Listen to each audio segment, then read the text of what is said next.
सोरगोआव थानो जायगा मोनो बिनि थाखाय अबंलावरनि खाथियाव आरज गाबबाय। दा मानगोनां साननो बाध्य जादों बे बर' हारिया सानसे नङा सानसे उदांस्रि मोनगोन, बिसोरखौ रावबो लाखिनो हाया। दा नंखायनो आं गिबियाव खावलायनो नागिरदों जे दानि फैनायाव सोरबा सोरबा बाइक सालायनाया डिसिप्लिनजों सालायबोआखै, जोङो मोनसे सोमावसारनायावसो फैदों। जोङो सोरबा सेंग्रा जलाफोर आड्डा होनाय बायदि फैयाखै। गोसो गोरबोआव जोंहा दुखु दङ, जोंहा गाबखांनाय दङ, उदांस्रिनि थाखाय जोंहा हास्थायनाय दङ। ओंखायनो जायफोर बे सोमावसारनायाव फैदों सेंग्रा जोहोलावफोरखौ आं खावलायदों डिसिप्लिननि गेजेरजों फैनांगोन आरो थांनायावबो डिसिप्लिननि गेजेरजों थांनांगोन।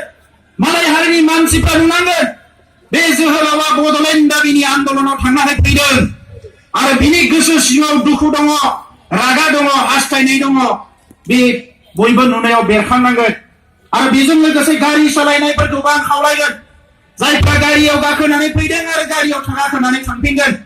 सोरबा ड्राइभारफ्रा जौ लोंबाय बायनो हानाय, थांनाय आन्दोलननि हाबाफारिफ्राव दुखुनांथाव भाबै माखासे जाब्रबथाय जालांदों। ओंखायनो आं दिनै खावलायग्रोना दोननो नागिरदों जे थांफिननाय समाव होदावरि होसावरि होंगो दोंगो जानो नाङा रायजोफोर, जाहाथे डिसिप्लिननि गेजेरजों थाङो। आं बेखौ खावलायग्रोनानै दोनबाय। दा मानगोनां रायजोफोर, जोंनि हाबाफारिया बारा गोलाव जानाय नङा आरो साथामसो जोंहा गोनां दैदेनगिरिया बिबुंथि लाखिगोन। आंनि उनाव आरो साथामसो जोंहा दैदेनगिरिफोर दंबावो। ओंखायनो थांलाय फैलाय खालामनाङा रायजोफोर। 1.5-2 घन्टानि गेजेराव हाबाफारिया जोबगोन आरो दिनै सानसेनि जोंनि जि जिउनि जारिमिनाव दिनै 12 अक्ट'बर दिनैनि साना बड'लेण्ड दाबिनि बे मोनसे हाबाफारि हिसाबै बयनिबो डायरियाव लिरनाय थागोन। ओंखायनो 3 घन्टा 4 घन्टानि थाखाय जोङो अधैर्य जानानै थांलाय फैलाय खालामनाङा। बेवहाय दै दंखायो, बेवहाय बायदिसिना राहा बानायनानै होदों। ओंखायनो आं गिबियावनो खावलायनानै दोनदों रायजोफोरखौ जाहाथे बयबो बेवहाय जिरायनानै थायो। जोंनि डिबेटआ, जोंनि खोथा बुंनाया, बाथ्रा दान्थेया बिसिनि खोमायाव मेलेमाव हाबहैनांगोन रायजोफोर।